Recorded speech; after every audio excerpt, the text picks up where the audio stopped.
traveling through a world in which everything is possible and nothing is beyond you. This is the story of the rise of an idea that has come to dominate our society. It is the belief that the satisfaction of individual feelings and desires is our highest priority. Today we're going to tell you how to get whatever you want. I wanted to live a different life that wasn't available to me in the image I was born. I am here, look at me, notice me. Previous episodes have shown how this rise of the self was fostered and promoted by business. They had used the ideas of Sigmund Freud to develop techniques to read the inner desires of individuals and then fulfill them with products. This final episode is about how that idea took over politics.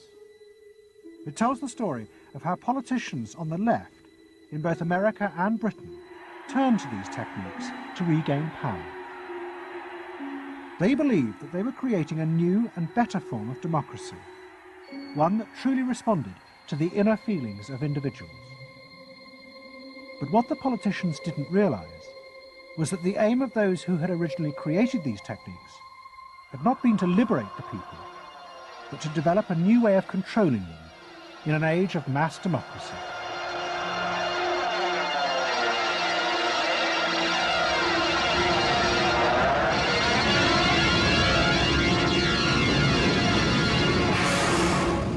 The roots of the story lie way back in the America of the 1920s with one man. He was called Edward Bernays, the nephew of Sigmund Freud. Bernays had been one of the inventors of the profession of public relations, and he was fascinated by his uncle's theory that human behavior was driven by unconscious sexual and aggressive drives. Many of Bernays' clients were large American corporations, and he was the first person to show them how they could sell many more products if they linked them through images and symbols to those unconscious desires that Freud had identified.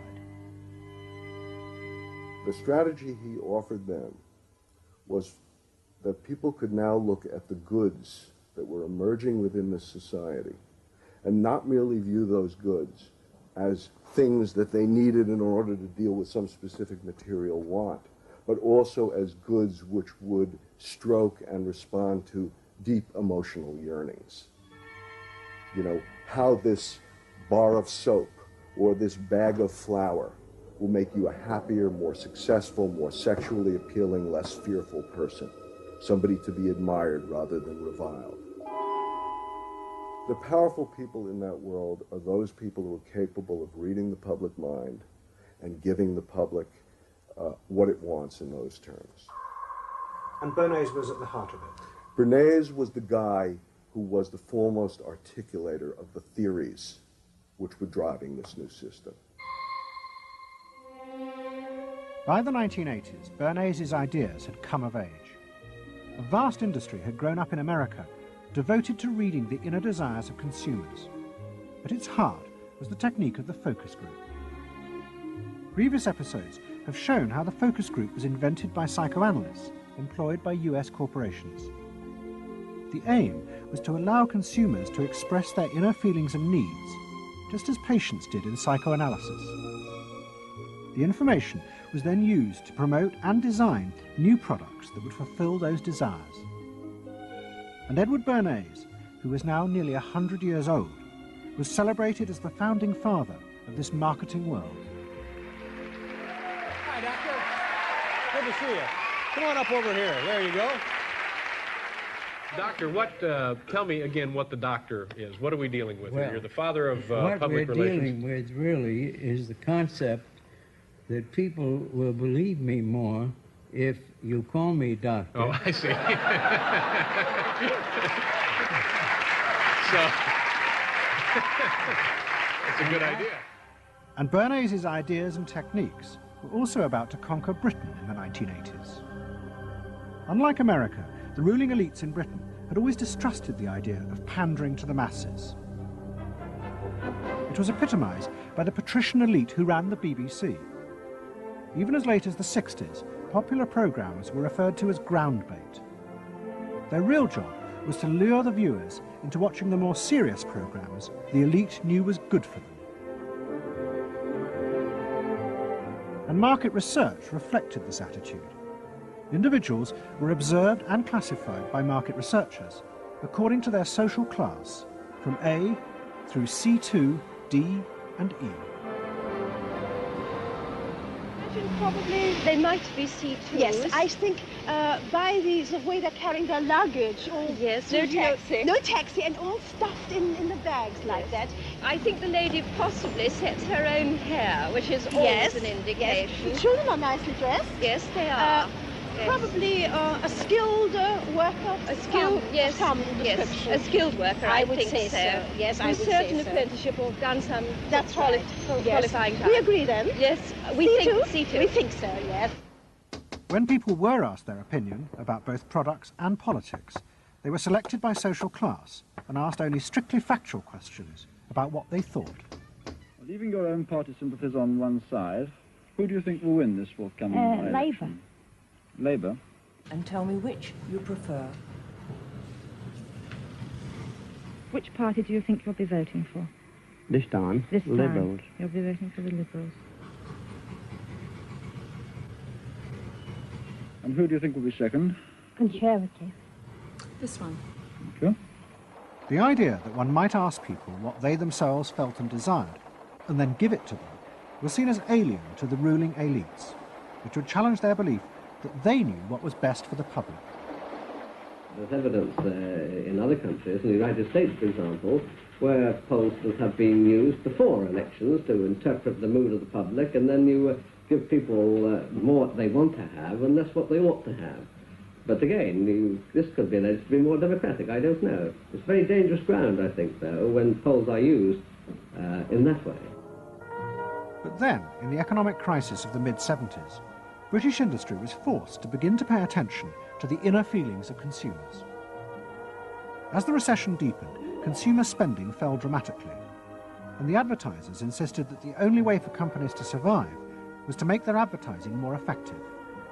And to do this, they would have to delve into people's underlying psychological motives for purchasing. The advertising industry started to bring in Americans to run focus groups with British housewives. Everyone is a unique person, and even though you're a group of 10 today, we don't want a group opinion. And we want to know your ideas and your thoughts, no matter how crazy it might be. Please let your imagination run wild, because that's how very crazy things like instant coffee got born. Now, can we get somebody, this lady, to be a kitchen sink? And kitchen sink, how do you feel with these things that are being used to clean you up? Well, I've got to feel clean. I've got to be kept clean. So I feel that. I should hate it if I was all greasy, so I've got to be easy to clean. Okay, now the housewife, this lady, what would you use to clean your kitchen sink? A scouring powder. Of course, a cloth to apply the things on, and plenty of water. Now, how do you feel as you're doing this chore? Feel satisfied? Well satisfied when I have done it, yes. I'm doing my duty. I feel it's a job well done. The consumers were encouraged to play at being products, from household cleaners to car seatbelts. The aim was not to talk rationally, but to act out and reveal their inner emotional relationship to products. Which firmly and unmistakably underlines. And then a politician emerged who also believed that people should be allowed to express themselves. Instead of being controlled by the state, the individual should become the central focus of society. Some socialists seem to believe that people should be numbers in a state computer. We believe they should be individuals. We're all unequal. No one, thank heavens, is quite like anyone else, however much the socialists may pretend otherwise. And we believe that everyone has the right to be unequal. But to us, every human being is equally important. A man's right to work as he will, to spend what he earns, to own property, to have the state as servant and not as master, they are the essence of a free economy. And on that freedom, all our other freedoms depend. Mrs. Thatcher's vision was of a society in which the wants and desires of millions of individuals would be satisfied through the free market. This, she believed, would be the engine to regenerate Britain. And with her ascent to power, the advertising and marketing industries flourished. Their task was to find out what the British people really wanted and then sell it to them. In this new climate, the focus group flourished. And those who ran them borrowed from the techniques of psychotherapy to delve ever deeper into people's feelings about products. We're trying to understand how people feel about brands, how they relate to brands. That is to say, what the brand's personality is as far as consumers are concerned. And there are a number of techniques which are very, very helpful for getting to that understanding. The consumer is given crayons to doodle, to express their feelings, to go inside their own head, pull out their feelings and somehow get them onto paper. And these are ordinary drinkers expressing their feelings about drinking Guinness. Here you see a rich, very female aspect of Guinness. So if you were describing a woman who somehow to you had that character, what sort of person is it? Paula Yates, who used to lay in bed, surrounded with magazines and chocolates like a 50s starlet. Out of this research, the marketeers began to detect a new individualism. In particular, among those who had voted Conservative for the first time in 1979. They no longer wanted to be seen as part of social classes, but to express themselves. And crucial to this were the products they chose to buy.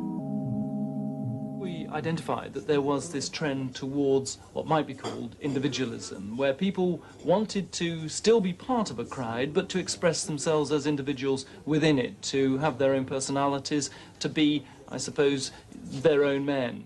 I didn't want to be the same as everybody else. I wanted it to be a little bit different, a little bit individual. It's quite individual upstairs. It's not remarkable, but I think it's quite individual. It is expensive. It's Italian. It's Italian, it's expensive, and it's good quality. A little bit different. Yeah, we want to set our own standards, so nobody else has got what we've got. We just didn't want it be the same as everybody else. We just want to be different. Business responded eagerly to this new individualism, but it soon became one of the main forces driving the growing consumer boom in Britain. Using the data from the focus groups, manufacturers created new ranges of products that allowed people to express their individuality. Business also recategorized people. They were no longer divided by social class, but by their inner psychological needs. If the primary need is security and belonging, we call the groups mainstreamers. If it's status and the esteem of others, then it's aspirers. If it's control, it's succeeders. And if it's self-esteem, it's reformers. And this new marketing culture began to take over the institutions previously dominated by a patrician elite, in particular the world of journalism. The assault was led by the profession of public relations. In the past, PR had been seen as seedy and corrupt, but now it became a glamorous business, promoting products and celebrities.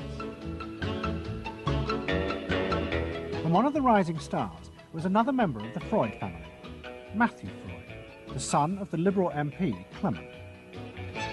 What Freud and other PRs realised was that they could use their celebrities as levers to infiltrate advertising into the editorial content of newspapers. The newspapers were offered exclusive interviews with celebrities, but only if they also agreed to mention products made by Freud's corporate clients, in terms dictated by the company.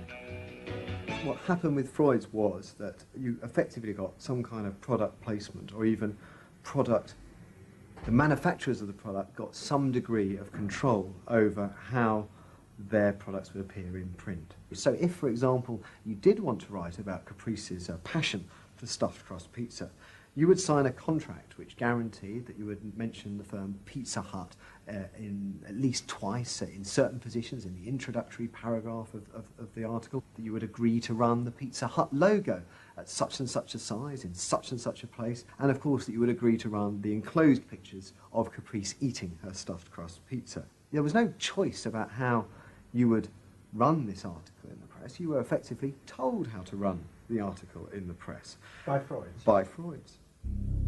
It's a rise of the corporate culture and the rise of business. To traditional journalists, this infiltration of advertising into the editorial pages was a corruption of their profession. But to Mrs. Thatcher's allies, like Rupert Murdoch, who owned The Sun and The Times, it was part of a democratic revolution against an arrogant elite who had too long ignored the feelings of the masses. They hate to see someone communicating with the masses. They feel that newspapers, the written word, is not for the masses. That should be left to television, or perhaps to nobody. I'm very proud of The Sun. And The Sun was not represented tonight in your film. You just took page 3, which everyone seems so fascinated with. What about page 1, page 2, every other page of the paper? It was a typical piece of slanting and elitism by the BBC, who, after all, in order to get viewers for this program, put on a very sexy episode of Star Trek, just which I was watching out in the room there. Oh, I don't think they put it on to get us viewers. I think we just are lucky to follow. They try to carry viewers into these show programs. You know how it's done.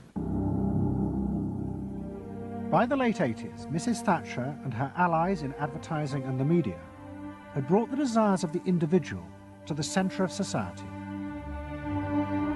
As last week's episode showed, it was the same transformation that President Reagan had brought about in America. Both politicians had encouraged business to take over from government the role of fulfilling the needs of the people. In the process, consumers were encouraged to see the satisfaction of their desires as the overriding priority. To Thatcher and Reagan, this was a new and better form of democracy. But to their opponents in the parties of the left, they had summoned up the most selfish and greedy aspects of human nature. Ronald Reagan and Margaret Thatcher both embraced an economic philosophy that says the unit of judgment was not only the individual, but it was the individual's personal satisfaction, the individual's own unique happiness and well-being. It was, in a sense, the triumph of regarding individuals as purely emotional beings who have needs and wants and desires that need to be satisfied and can be satisfied unconsciously. It goes way back to the early part of the 20th century, to Freud, to notions of the unconscious, the assumptions that we are, in terms of our rational minds, we're little corks bobbing around on this great sea of hopes and fears and desires of which we are only dimly aware, and that the role of a marketer, the role of somebody selling something, including a politician, is to appeal to this great swamp of desire, of unconscious desire. The left believed the opposite, that the way to create a better society was not to treat people as emotional, isolated individuals, but to persuade them to realize that they had common interests with others, to help them rise above their individual feelings and fears. Let me assert my firm belief that the only thing we have to fear is fear itself. Nameless, unreasoning, unjustified terror, which paralyzes needed efforts to convert retreat into advance. This idea had flourished in America in the Depression of the 1930s. President Roosevelt, faced with the chaos caused by the Wall Street crash, encouraged Americans to join together in trades unions, to set up consumer groups, and to pay for a welfare system for those trapped in poverty. His aim was to create a collective awareness which would become a powerful weapon against the unfettered power of capitalism, which had caused the crisis. That idea had driven the Democratic Party for 50 years. But now, Roosevelt's inheritors railed vainly against the effects of the self-interest encouraged by President Reagan. There is despair, Mr. President, in the faces that you don't see. Maybe, Mr. President, if you stopped in at a shelter in Chicago and spoke to the homeless there.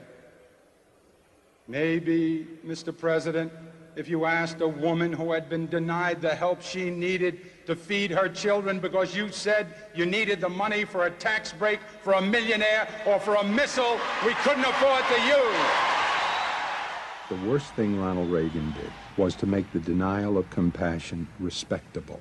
He said, you've worked hard, you've made your money. You shouldn't have to feel guilty about refusing to throw it away on people who choose to be homeless and who choose not to work. That's what he said.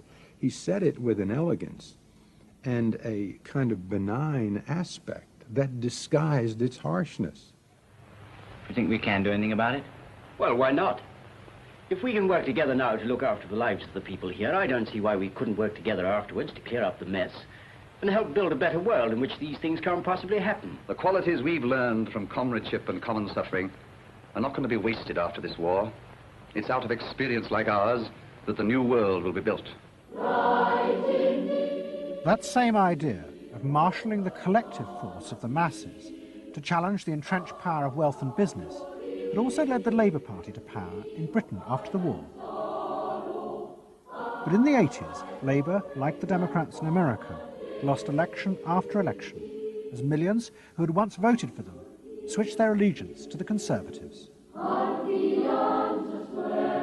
There it is, going blue just about everywhere, sweeping the country. The rural parts of Britain now have gone blue. For they are the party of yesterday, and tomorrow is ours. In the face of this, a growing number within the Labour Party became convinced that if they were ever to regain power, Labour would have to come to terms with the new individualism. One of them was an advertising executive called Philip Gould, who had been a lifelong Labour supporter. Gould believed that Labour's leadership had become corrupted by the same patrician arrogance that dominated all Britain's institutions. They denigrated and disapproved of the new aspirations of working-class voters. Labour stopped listening to these people.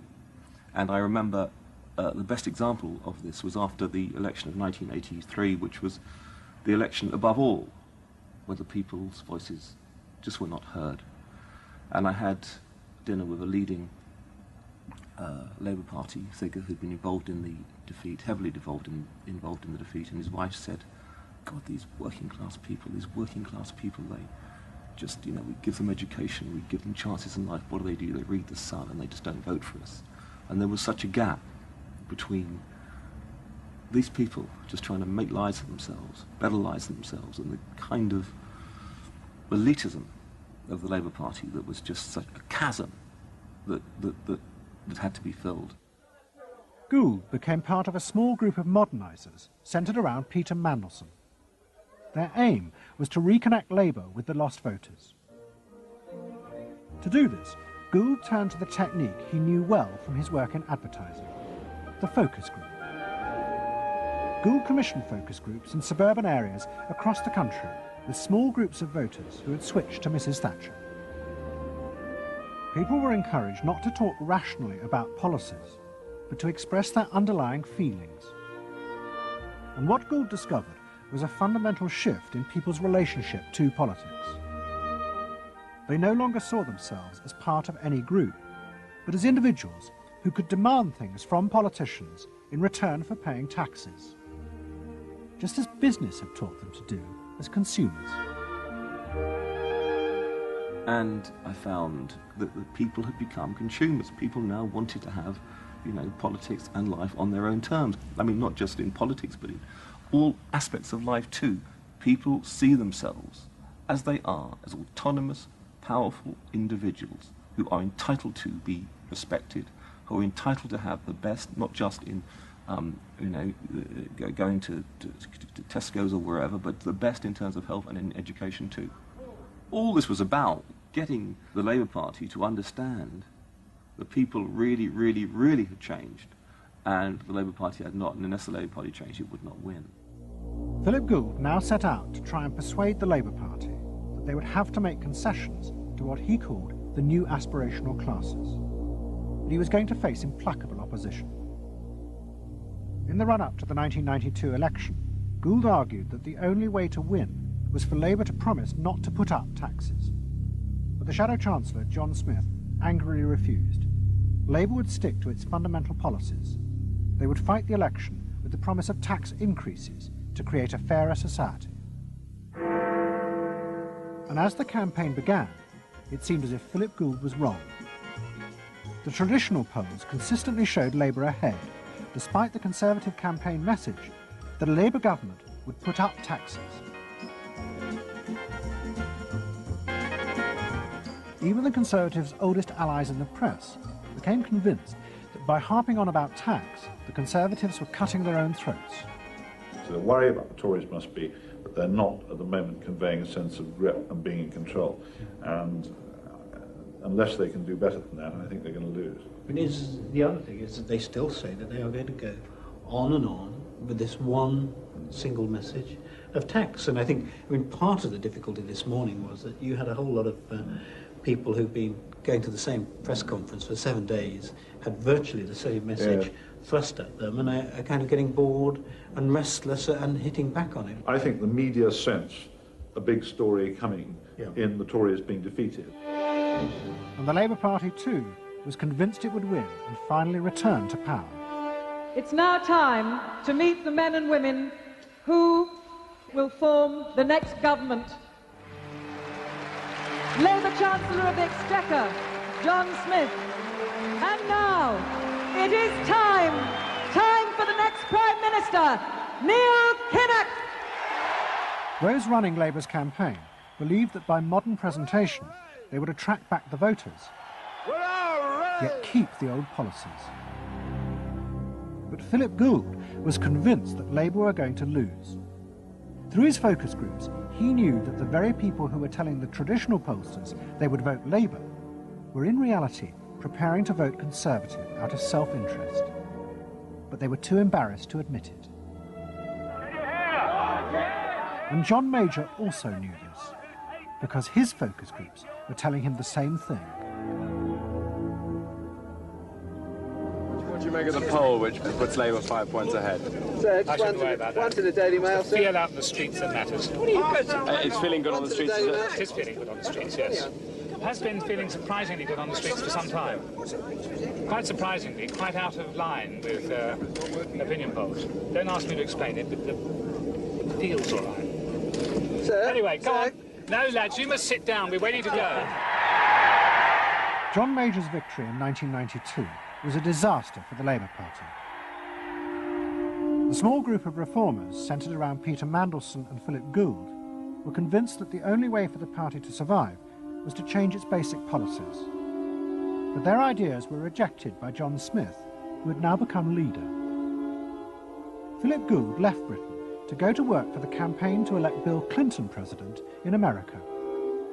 The 1992 election, during it and afterwards, people felt under great strain and really did feel demoralised and dejected. And then to go from this to the Clinton campaign, it was an extraordinary experience, because here suddenly I found articulated many of the ideas that I'd had but not fully myself been able to encapsulate or to articulate.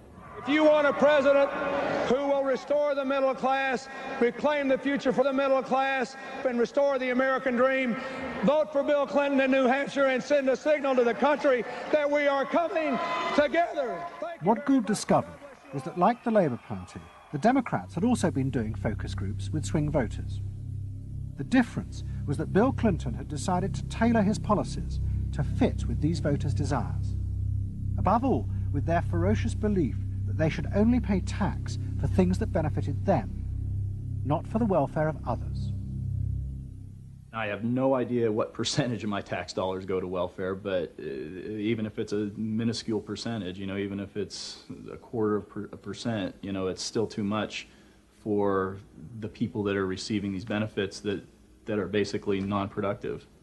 The Clinton team decided that to win, they had to promise tax cuts for these suburban voters. And they also used the focus groups throughout the campaign to check every appearance, speech and policy with them for their approval. What Clinton called the forgotten middle class became central figures in a new type of reactive politics. Candidates for the presidency of the United States had been prepackaged and designed for many, many years. What was new was an attempt to use very sophisticated or pseudo-sophisticated techniques to plumb the public psychology, to find out precisely what the desires of the individuals were, and then to come up with a candidate and a platform and images and words that exactly responded to those deep desires. This was packaging at a new level. This was polling at an extreme. I'm not going to raise taxes on the middle class. And the middle class needs a break. Government is in the way. It's taking more of your money and giving you less in return. In the name of the hard-working Americans who make up our forgotten middle class, I proudly accept your nomination for President of the United States. Stay focused. Talk about things that matter to people. You know? It's the economy, stupid. Okay? But Clinton's campaign team, led by James Carville and George Stephanopoulos, did not believe that they were capitulating to the selfish desires of the middle classes. Tax cuts were the price they had to pay to regain power. But once in power, they would still fulfill traditional democratic policies and help the poor who had been neglected under Reagan, above all with the reform of health care. They would pay for the tax cuts by cutting defence spending and increasing taxes on the very rich. In this way, they believed they were forging a coalition of the new and the old voters, both of whom could be satisfied. Probably for the first time in a generation tomorrow, we're going to win. And that means that more people are going to have better jobs. People are going to pay a little less for health care, get better care. And more kids are going to go to better schools. So thanks.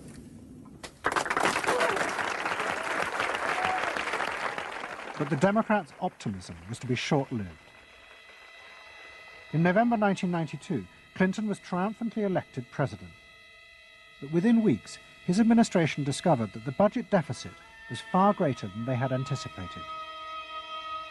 At a meeting in the White House in January 1993, the head of the Federal Reserve told them that the deficit was nearly $300 billion. There was no way they could borrow any more without panicking the markets and causing a crisis. The only way to pay for the proposed tax cuts would be to cut government spending, not just on defence, but on welfare. Clinton was faced with a choice between the old politics and the new, and he chose the old. The tax cuts were dropped, and he tried to inspire the country with the old democratic ideal of government spending to help the poor and disadvantaged. Tonight I want to talk with you about what government can do, because I believe government must do more. To put people to work now, to create 500,000 jobs, jobs to rebuild our highways and airports, to renovate housing, to bring new life to rural communities and spread hope and opportunity among our nation's youth. Healthcare reform sounds like a great idea to me. Well, I know, but some of these details sure scare the heck out of me. Like what? Well, like for... At the start of the Clinton administration, many of us, including, I believe, President Clinton himself, reverted back to an older tradition, tried to lift the public, to talk about genuine ideals beyond the individual. And that reform agenda being not only universal health care and child care and dealing with the widening inequalities in our society and homelessness, many things that many citizens, just particularly middle-income citizens, didn't want to deal with. But the suburban voters who had been promised tax cuts were not inspired by Bill Clinton's vision. They felt betrayed and wanted revenge. Their opportunity came in 1994 with the congressional elections. The Republicans, led by Newt Gingrich, promised huge tax cuts and to dismantle the welfare system. The voters who had defected to Clinton switched sides yet again, and the Republicans won both houses of Congress in a landslide. Well, I think it's a tremendous vote in favor of smaller government, lower taxes, and in a sense, a renewal of the Thatcher-Reagan tradition. And I think in that sense, it's pretty decisive. It means that the welfare state is going to be less hospitable for people who are not willing to take responsibility for their own situation. No question about it. I think today is the beginning of the end of the welfare state. For Clinton, it was a disaster. Faced with a hostile Congress, there was no way for him to get his reforms through. His personal popularity plummeted, and it seemed certain he would not be re-elected in 2 years' time. In desperation, and without telling his cabinet, Clinton turned for help to one of America's most ruthless political strategists, Dick Morris. What did he want you to do? Save his butt. Clinton was in serious trouble. He had lost the '94 election. He had lost control of Congress, and he hired me to come back and help save him. So he was basically asking me to perform roughly the same role as a life preserver would if you're drowning. What Morris told Clinton was that to win re-election, he would have to transform the very nature of politics. The crucial swing voters in the suburbs now thought and behaved like consumers. The only way to win them back was to forget all ideology and instead turn politics into a form of consumer business. Clinton must try to identify their personal desires and whims and then promise to fulfill them. If he followed those consumer rules, they would follow him. I said that I felt the most important thing for him to do was to bring to the political system the same consumer rules philosophy that the business community has. Because I think politics needs to be as responsive to the whims and the desires of the marketplace as business is. And it needs to be as sensitive to the bottom line, profits or votes, as a business is. I think that all of this involves really a changed view of the voters, so that instead of treating them as targets, you treat them as owners. Instead of treating them as something that you can manipulate, you treat them as something you need to learn from. And instead of feeling that you can stay in one place and you can manipulate the voters, you need to learn what they want and move yourself to accommodate it. To get inside the minds of the swing voters, Morris brought lifestyle marketing into politics for the first time. He went to one of America's most prominent market research firms called Penn & Shern and commissioned what they called a neuropersonality poll. It was a massive survey of hundreds of thousands of voters, but the only political questions it asked were to find out whether someone was a swing voter or not. All the other questions were intimate psychological ones, designed to see whether swing voters fell into identifiable psychological types. Well, we were asking people like, do you think you're the life of the party? Do you think when you see things that you like to have a list and organize them? Do you typically try to plan things ahead, or do you like to be more spontaneous? Where do you like to go? What sports do you like to play? What would you do with your spouse in a romantic weekend? So we were asking people some very personal questions about their own lives to try to see were the kinds of people that were likely to change their vote also possessing of certain kinds of personality traits. And in fact, they were. The neuropersonality poll allowed the Clinton team to segment swing voters into different lifestyle types. They were given names like pools and patios, or caps and gowns, who were urban intellectuals living in university towns. From this, the team could identify ways in which they could make individuals feel more secure in their chosen lifestyles, just as business had learned to do with products.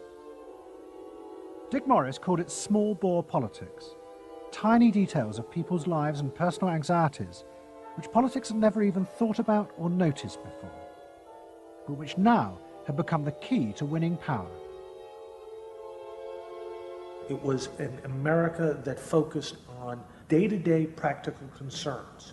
Should I wear seatbelts? Should I stop smoking? Should I wear a school uniform? Is my neighborhood being protected? It was not so much a new individualism as the social order as we had known it had broken down. So we got into people's heads, understood their psychology about lifestyle, about values, what they thought was important, what issues they wanted politicians, and particularly the president, to address. And these issues proved to be very, very different from what the conventional wisdom had suggested. As the election campaign began, Clinton revealed Morris's new approach to a shocked White House. All traditional policies were to be dropped.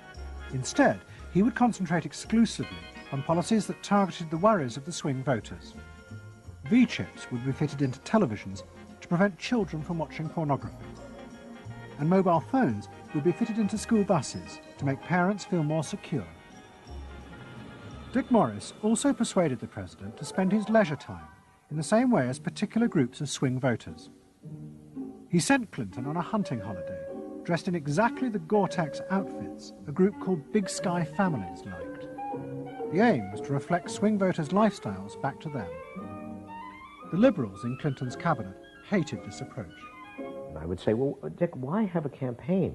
This was the 1996 campaign. If all the president is going to do is offer up these little bite-sized miniature initiatives that appeal to people's desires, like consumers, buying soap, V-chips that you could put in your televisions so you could make sure that your children did not have pornography, and school uniforms. Why talk about them? They're so mundane and they're so tiny. And he would say back, if we don't do this, we may not get reelected. And I would say, what's the point of getting reelected if you have no mandate to do anything when you're reelected? And he'd say, what's the point of having a mandate if you can't get reelected? Isn't the ultimate goal getting reelected? But Morris's new politics were an extraordinary success. Clinton's ratings among the swing voters began to soar. And Dick Morris, along with the marketeer Mark Penn, took effective charge of making White House policy. Mark Penn set up a huge call center in an office block in Denver. And every night, hundreds of telephone operators called swing voters in suburbs across the country to check with them every detail of policies that Clinton was proposing. The policy was made by a group of people manning telephones in Denver, Colorado, placing calls to voters in places like Westchester and Pasadena, and asking them what they wanted from their government, and asking them very specifically about specific policies that Bill Clinton was considering. Would you be more likely to support him if he offered this particular government service, or if he offered that one? Those people told them what they thought. Mark Penn transmitted that to Bill Clinton, and it came out of his mouth. So essentially it was suburbanite voters. Suburban voters in the 90s were creating American domestic policy, and some of its foreign policy as well. Really? Yeah, Mark Penn was polling on questions like whether we should bomb in Bosnia, things like that. Morris also insisted that Clinton make a symbolic sacrifice of the old politics to convince the swing voters to trust him. In August 1996, Clinton signed a bill which ended the system of guaranteed help for the poor and unemployed. Welfare would be cut back after 2 years in order to force people into work. The new system was called welfare to work, and would, he said, be a hand up, not a handout. It was the effective end of the guaranteed welfare system created by President Roosevelt 60 years before. For many in Clinton's cabinet, it was also the end of the progressive political ideal that Roosevelt had represented. The belief that one used a position of leadership to persuade the voters to think and behave as social beings, not as self-interested individuals. Dick Morris and the pollsters had won. And by that I mean that the people who ultimately got to the president, shaped the president's mind, were those who viewed the voters as just a collection of individual desires that had to be catered to and pandered to. It suggests that democracy is nothing more, and should be nothing more, than pandering to these unthought about, very primitive desires. Primitive in the sense that they are not even necessarily conscious, just what people want in terms of satisfying themselves. And the same triumph of the politics of the South was about to happen in Britain too. In 1994, Tony Blair had become the leader of the Labour Party, and the reforming group centred around Peter Mandelson became all-powerful. Almost every night, Philip Gould ran focus groups with swing voters in the suburbs. But this time, he was listened to, and the desires and the fears of the new aspirational classes became the central force shaping Labour Party policies. In that period, I was talking to people who used to vote Conservative and were considering voting Labour, and they understood that they are financially pressed and that there are limits to the extent to which taxation can be improved. They think that crime is an issue that matters to them and should be respected. They You know, they want welfare to go to people who deserve welfare, not to people who do not. This was seen of by many in the Labour Party as selfish. I never saw that it was selfish. I believe that you know, a dad or a mum doing their best for their family isn't selfish. They're just doing their best for their family, and that's what people do. A crackdown on those who make life hell in their local neighbourhoods through noise or disturbance. Law and order is a Labour issue today. Philosophy of campaigning is, let's concentrate on swing voters, let's focus group them to find out what they want and what will appeal to them, and let's just relentlessly push those themes in the election. Something is happening to you. After promising to put money in your pocket, the Conservatives are quietly taking it away. Philip Gould was crucial because he gave the raw material, if you like, for these politicians to do this kind of politics. In that when he came up with stuff, they'd follow it, you know, pretty much without exception. Blair himself would pore over these sort of 12-page memos and say, well, this is what we must do. We want people to earn more, to consume the good things of life. We want people to pay lower taxes. Gordon Brown says the Labour government would hold the main tax rates unchanged. The Labour government will not increase the basic rate of tax. I want to make it clear that I will not increase tax. In fact, the Labour Party does stand for middle England, those that aspire to do better, to get on in life, and be ambitious for themselves and their families will do better with Labour. Groups of 8 people drinking wine and nibbling, you know, Cheerios, what they thought determined effectively everything that the Labour Party did. And although those running the campaign liked to portray the new approach as their invention, it was in fact copied from the Americans, even down to the phrases that the American marketeers had tested on their swing voters. Peter Mandelson and his team were in the United States watching what we did and copied almost verbatim our approach in their 1997 campaign. The benefit system should be about giving people a hand up, not just a handout. Mandelson's not a fool if he's anything. He saw something that worked, so why not do it? And I can remember reading their manifesto and saying to myself, they just took it lock, stock, and barrel. You know, on one hand, you're proud, and on another hand, you're bitch. And as in America, Labour was forced to drop policies that would not directly benefit the swing voters, even if it meant sacrificing its fundamental principles. The commitment to public control of industry, which was enshrined as Clause 4 of the party constitution, was dropped. The aim of Clause 4 had been to use the collective power of the people to challenge the unfettered greed of business. But now, Tony Blair was faced with crucial voters who no longer saw themselves as exploited by the free market. They saw themselves as individual consumers who were fulfilled and given identity by what business delivered them. The new Clause 4 promised not to control the free market, but to let it flourish. Business is more powerful than government. It is quicker, it is more creative. Business is the lifeblood of the country. From this come all the benefits that society needs: employment, investment. I think, frankly, there is only one party getting business right, and that's New Labour.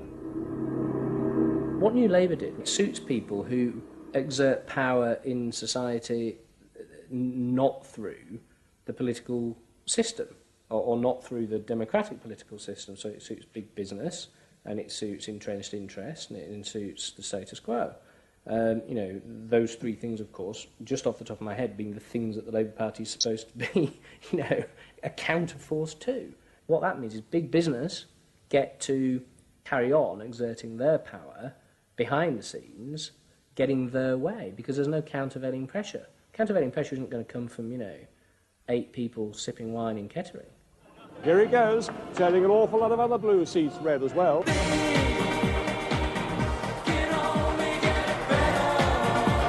Very happy, very relieved, and very exhilarated. But those who masterminded Labour's victory in 1997 saw it as a triumphant vindication of a new form of democracy.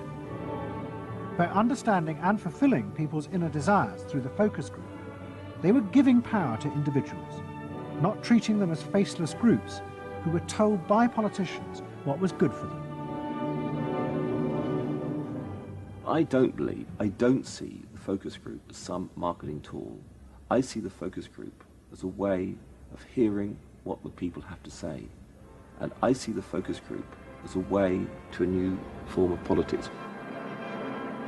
What the people give, the people can take away. We are the servants, they are the masters now. 1997 was, I think, fundamentally important in that. Because I think it is the end of the elitist politics that's dominated Britain for so much of the last 100 years.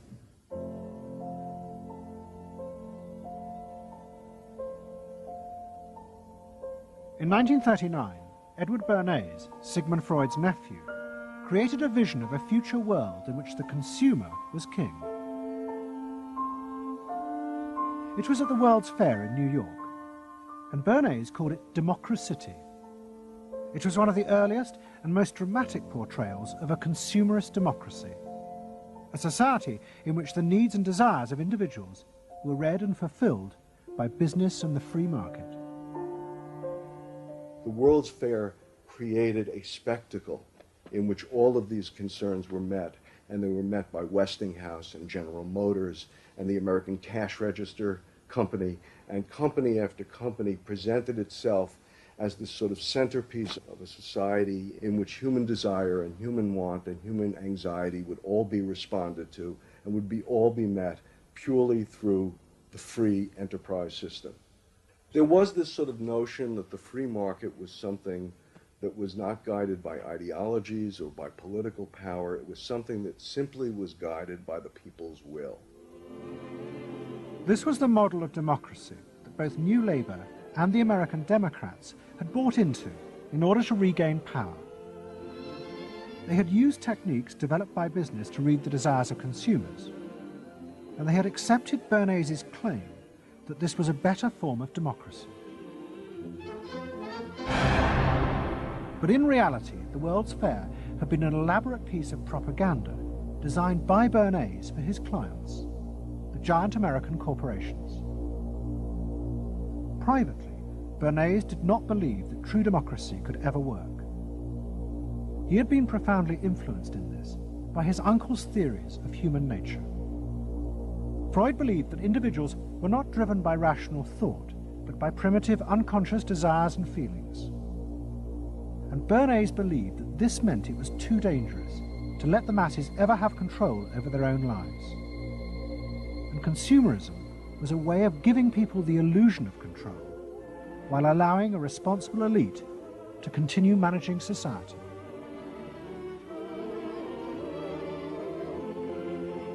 It's not that the people are in charge, but that the people's desires are in charge. The people are not in charge. The people exercise no decision-making power within this environment.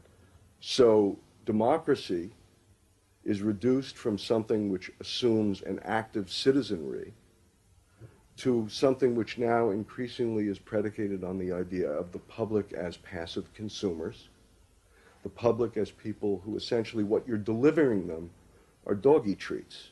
The problem for New Labour was that it believed the propaganda. They took at face value the idea promoted by business that the systems invented to read the consumer's mind could form the basis for a new type of democracy. Once in power, New Labour tried to govern through a system that Philip Gould called continuous democracy. But what worked for business in designing products led the Labour government into a bewildering maze of contradictory whims and desires. For much of Labour's first term, the focus groups said that the railways were not a high priority, and Labour's policies faithfully reflected this. But now, those same groups are blaming the government for not having invested more money sooner in the railways. The point about focus group politics is that there isn't one because people are contradictory and irrational, and so you have a problem in terms of deciding what you're going to do if all you do is actually listen to a mass of individual opinions that are forever fluctuating and don't really have any coherence, and crucially are not set in context. So that's why people can say, you know, I want lower taxes and better public services. Of course they do. You know, you say, do you want to pay more taxes to get better public services? People are less sure. They then don't believe that if they do pay more taxes, they will be spent on better public services. So you end up in this quagmire where, you know, the truth is a politician has to say, look, this is what I believe. I believe that you should pay slightly more taxes to make better public services, and I pledge that I'm competent enough to actually use that money wisely. Do you want that? Vote for me, yes or no. And that's what Blair has failed to do. Tony Blair turns around and sort of tries to feed back to them what they already believe, and given what they believe is sort of a load of individual, incoherent, contradictory nonsense, that's all he has to offer. And then he wonders why people don't get him. You know, the answer they don't get him is because they're looking for someone to do something that they can't do themselves, which is actually come up with a coherent political opinion that they might have faith in. New Labour are faced with a dilemma. The system of consumer democracy that they have embraced has trapped them into a series of short-term and often contradictory policies. There are now growing demands that they fulfil a grander vision, that they use the power of government to deal with the problems of growing inequality and the decaying social fabric of the country. But to do this, they will have to appeal to the electorate to think outside their own self-interest. And this would mean challenging the now dominant Freudian view of human beings as selfish, instinct-driven individuals, which is a concept of human beings that has been fostered and encouraged by business because it produces ideal consumers. Although we feel we are free, in reality, we, like the politicians, have become the slaves of our own desires. We have forgotten that we can be more than that there are other sides to human nature. Fundamentally, here we have two different views of human nature and of democracy. You have the view that people are irrational, that they are bundles of unconscious emotion. That comes directly out of Freud. And businesses are very able to respond to that. That's what they have honed their skills doing. That's what marketing is really all about. What are the symbols, the music, the images, the words appeal to these unconscious feelings? Politics must be more than that. Politics and leadership are about engaging the public in a rational discussion and deliberation about what is best, and treating people with respect in terms of their rational abilities to debate what is best. If it's not that, if it is Freudian, if it is basically a matter of appealing to the same basic unconscious feelings that business appeals to, then why not let business do it? Business can do it better. Business knows how to do it. Business, after all, is in the business of responding to those feelings.